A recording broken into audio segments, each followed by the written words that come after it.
Olá, Pai do Senhor. Vamos continuar nossa leitura do livro Uma Vida com Propósitos, dia 24, transformado pela verdade. As pessoas precisam mais que de pão para a sua vida. Elas precisam se alimentar de cada palavra proveniente de Deus. Mateus capítulo 4, versículo 4. Agora me entrego a Deus, ao nosso Deus maravilhoso, cuja palavra poderá moldar vocês para que sejam o que Ele quer e conceder a vocês tudo o que precisam nesta comunidade de santos amigos. Atos capítulo 20, versículo 33, perdão. Atos capítulo 20, versículo 32. Verdade nos transforma. O crescimento espiritual é o processo pelo qual substituímos as mentiras pelas verdades. Jesus orou: certificai-os na verdade. A tua palavra é a verdade. Certificação exige revelação. O Espírito de Deus usa a palavra de Deus para nos tornar semelhantes ao Filho de Deus. Para tornar-nos semelhantes a Jesus, devemos preencher nossa vida com a palavra. A Bíblia diz: por meio da palavra, somos unidos e moldados para as tarefas que Deus deseja nos incumbir. A palavra de Deus é diferente de qualquer outra. Ela é viva. Jesus disse: as palavras que eu disse são espírito e vida. E quando o Senhor fala, as coisas mudam. Tudo a seu redor. Toda a criação existe porque Deus disse. Foi pelas palavras dele que tudo veio a existir. Sem elas você nem estaria vivo. Tiago observa: Deus decidiu nos dar vida pela palavra da verdade. Por isso somos a mais importante de todas as coisas que Ele criou. A Bíblia é muito mais que um manual de doutrinas. A palavra de Deus gera vida, produz a fé, promove mudanças, afugenta o diabo, realiza milagres, cura feridas, edifica o caráter, transforma as circunstâncias, transmite alegria, supera adversidade, derrota e tentação, inspira esperança, libera poder, esclarece a mente, cria coisas e nos garante o futuro eterno. Não podemos viver sem a palavra de Deus, cujo valor nunca deve ser subestimado. Você deve considerá-la tão essencial à sua vida quanto o alimento. Jó disse: dei mais valor à palavra de sua boca do que ao meu pão de cada dia. A palavra de Deus é o alimento espiritual do qual você deve se alimentar para cumprir seu propósito. A Bíblia é chamada mel, pão, alimento sólido e leite. Essa refeição completa é um menu do Espírito Santo para o fortalecimento e para o crescimento espirituais. Pedro aconselha: desejam de coração leite espiritual puro para que por meio dele cresçam para a salvação, permanecendo na palavra de Deus. Existem mais Bíblias impressas hoje em dia do que jamais houve no passado, mas de nada vale uma Bíblia na estante. Milhões de fiéis são assolados pela anorexia espiritual, morrendo de fome com a alma subnutrida. Para se tornar um saudável discípulo de Jesus, alimentar-se da palavra de Deus deve ser sua prioridade máxima. Jesus chama a isso permanecer. Ele disse: se vocês permanecerem firmes na minha palavra, verdadeiramente serão meus discípulos. Na vida cotidiana, permanecer na palavra de Deus inclui 3 atitudes. Devo aceitar sua autoridade.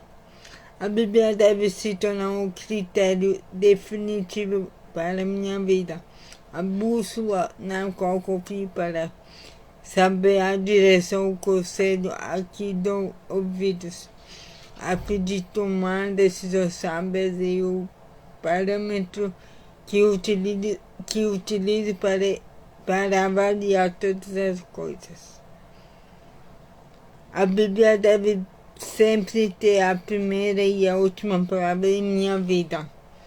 O Espírito de Deus usa a palavra de Deus para nos tornar semelhantes ao Filho de Deus. Muitos de nossos problemas ocorrem porque baseamos nossas escolhas em critérios duvidosos. Cultura, todos estão fazendo isso. Tradição, sempre fizemos isso. Razão, isso parece lógico.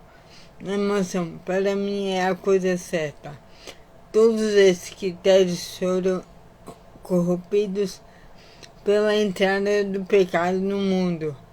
O que precisamos é de um critério perfeito, que jamais muda a ponte e a direção errada.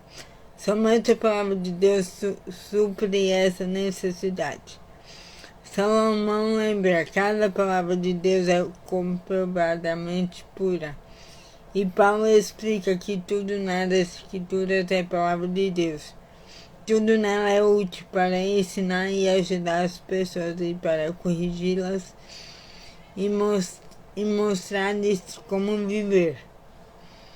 Nos primeiros anos de seu ministério, Billy Graham atravessou um período em que lutava com suas dúvidas sobre a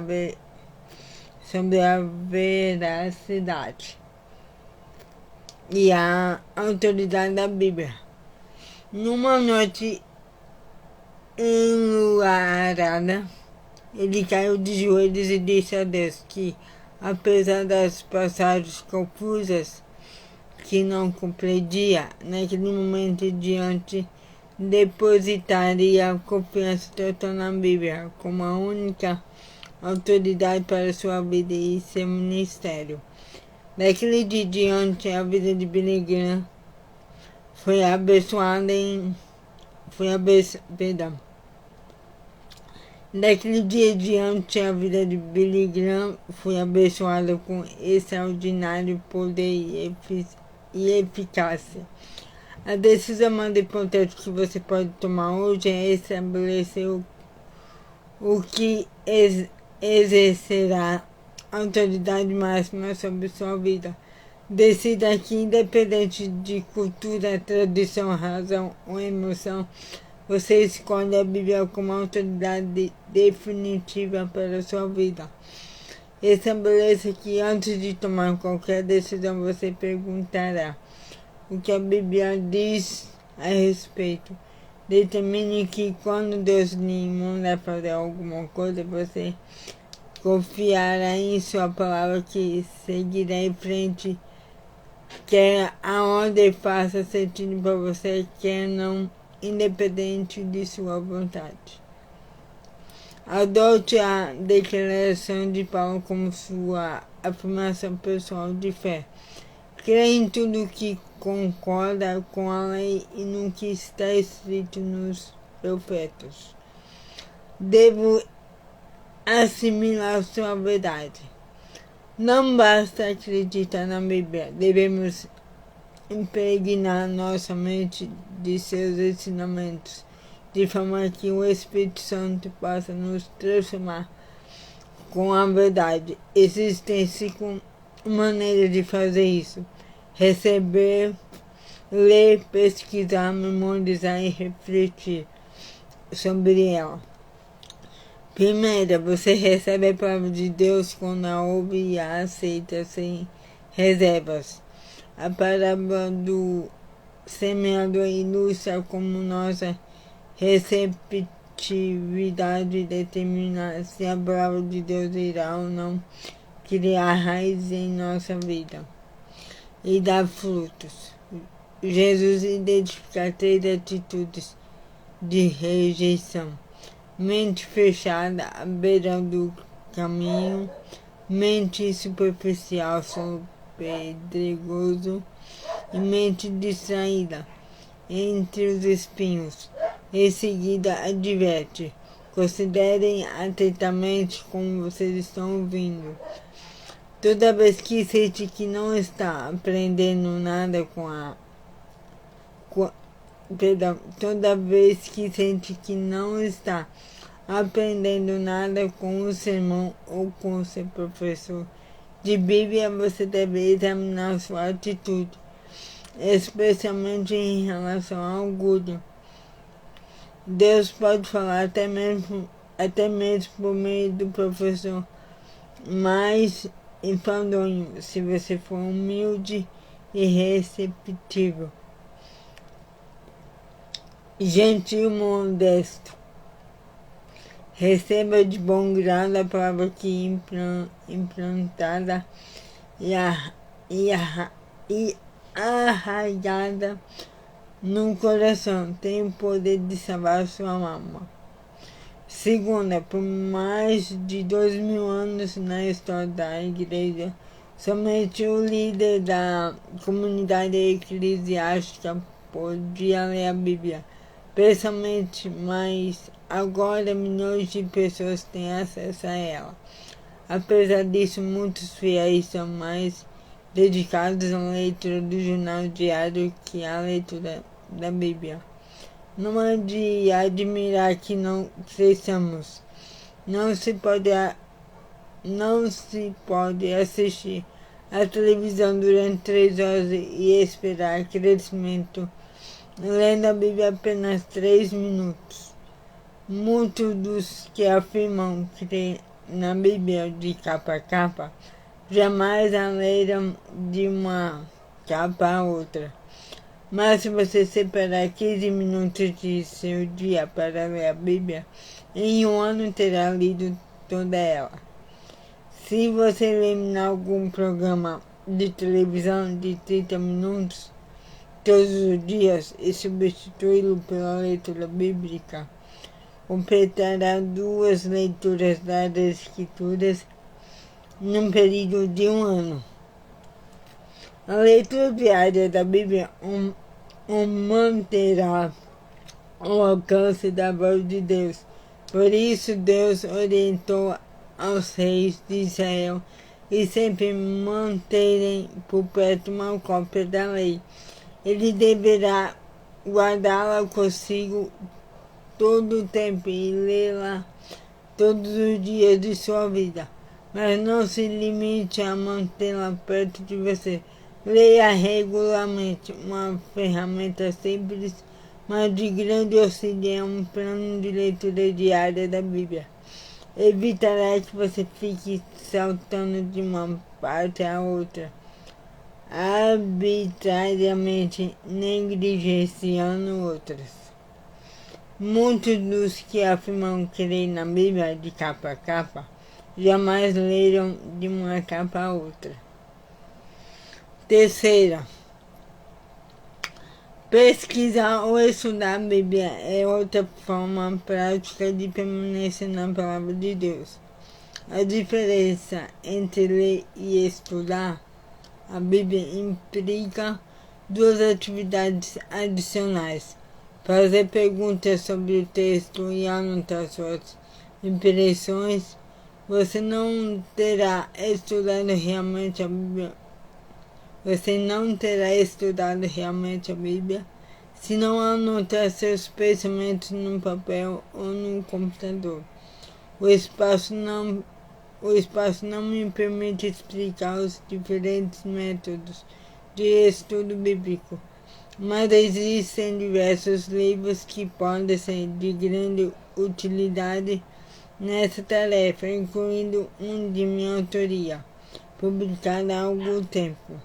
O segredo de um bom estudo bíblico consiste simplesmente em aprender e fazer perguntas certas. Métodos diferentes usam perguntas diferentes. Você descobrirá muito mais se parar e fazer perguntas simples como quem, o que, quando, onde, por que, como. A Bíblia diz: verdadeiramente as pessoas felizes são as que cuidadosamente estudam a perfeita lei de Deus, ao qual as torna livres e continuam a estudá-la. Elas não esquecem o que ouviram, antes obedecem ao ensinamento de Deus. Todos os que fazem isso serão felizes. Quarta, memorizar a palavra de Deus. A sua capacidade de memorizar é uma dádiva concedida por Deus. Você pode achar que tem memória fraca, mas a verdade é que memorizam milhões de ideias, verdades, fatos e imagens. O comum é que você se lembre do que é importante para você. Se a palavra de Deus é importante, você usará esse tempo para memorizá-la. Existem enormes benefícios na memorização de versículos bíblicos. Eles os ajudam a resistir à tentação, tomar decisões sábias, reduzir o estresse, ganhar confiança, dar bons conselhos e compartilhar sua fé com outros. A memória é como um músculo. Quanto mais a exercita, mais forte ela se torna. E memorizar as escrituras ficará cada vez mais fácil. Comece selecionando alguns dos versículos bíblicos transcritos neste livro que falaram a seu coração, escrevendo-os em um pequeno cartão que possa levar sempre com você. Releia o trecho em voz alta durante o dia.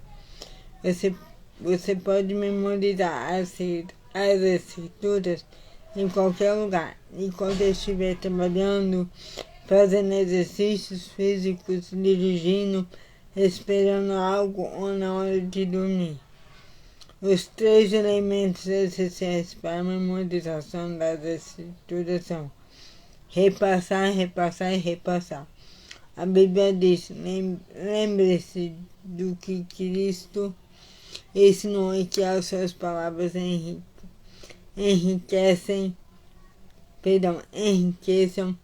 a vida de vocês e os tornem sábios. Quinta, refletir sobre a palavra de Deus, o que a Bíblia chama meditação. Para muitos, a ideia de meditar evoca imagens de alguém provocando um estado de consciência neutra, deixando a mente fluir. Isso é exatamente o oposto da meditação bíblica. Meditação é pensamento concentrado. É necessário esforço verdadeiro. Você escolhe um versículo e pondera longamente a respeito dele. Como dito no capítulo 11, se você sabe se preocupar, já sabe meditar. Preocupação é o pensamento concentrado em algo negativo. A meditação tem a mesma característica, mas está voltada para a palavra de Deus, não para o problema.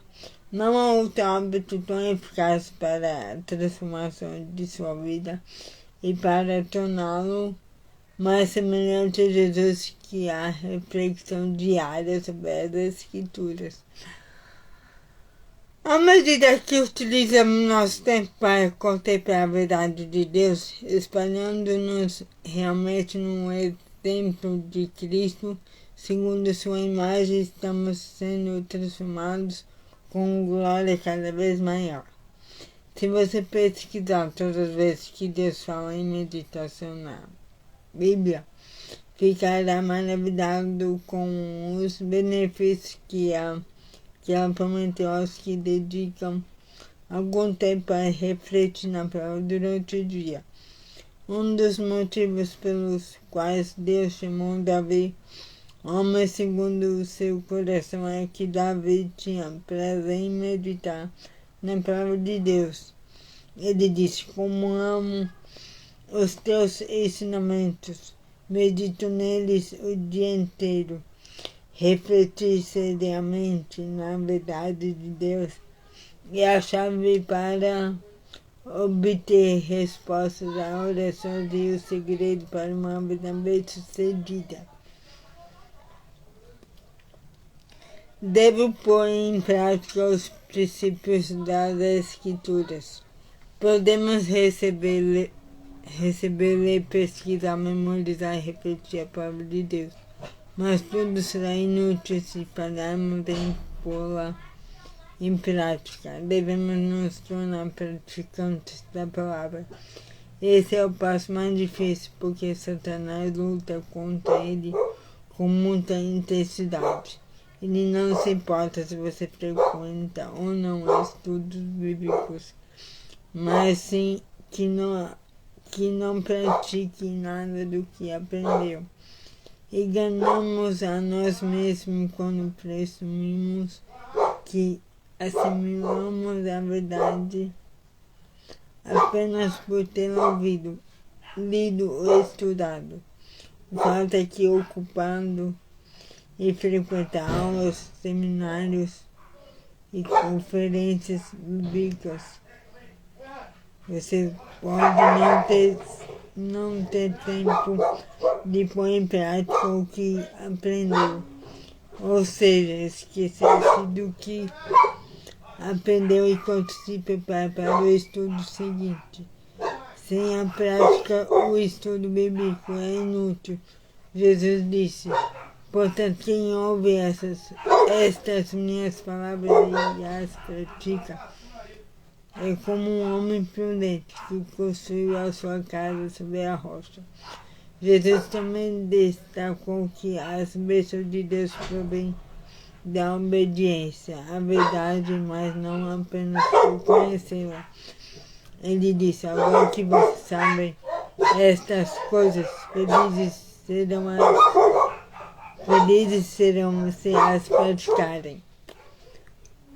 Outra razão que nos faz evitar a aplicação pessoal da palavra de Deus é a possibilidade de que isso seja difícil, até mesmo doloroso. A verdade vai libertá-lo, mas no começo poderá fazê-lo sentir-se miserável. A palavra de Deus expõe nossas motivações, aponta nossas faltas, repreende nosso pecado e esperará que nos transformemos.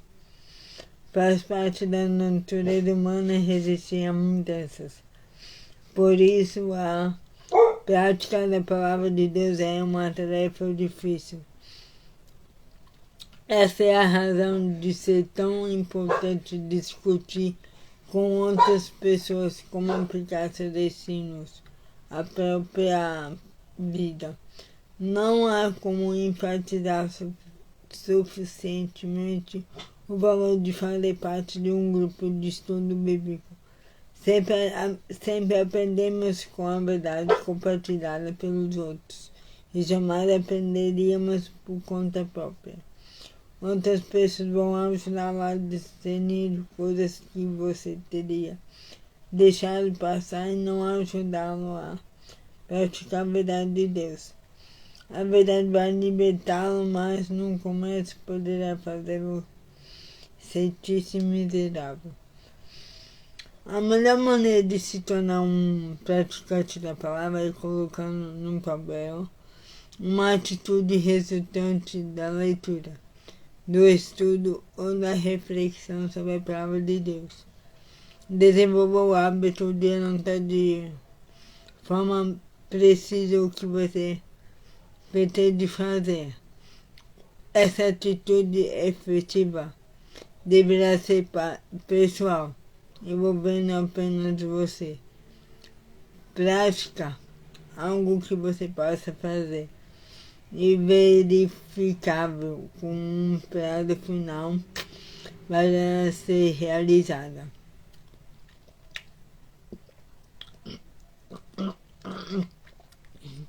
Cadê? Toda aplicação deve envolver tanto o seu relacionamento com Deus ou com os outros, quanto o seu caráter. Antes de ler o próximo capítulo, passe algum tempo pensando sobre esta questão.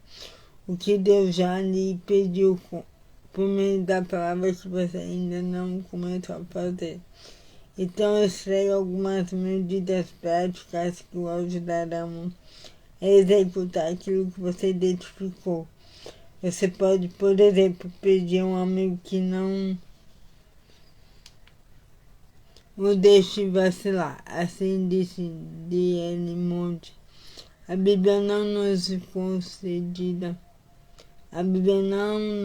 foi concedida para aumentar o nosso conhecimento, mas para mudar nossa vida.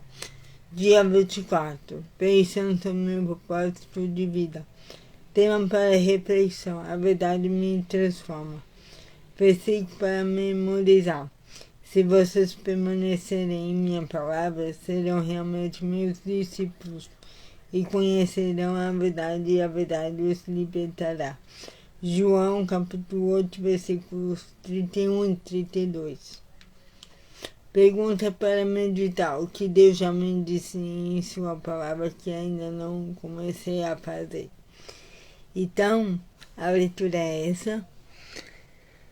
Reflitem e pensam em estudar, em ler a Bíblia, em meditar, em memorizar, e ver aonde você não está obedecendo ao Senhor, não está praticando, certo? Então é isso a leitura de hoje.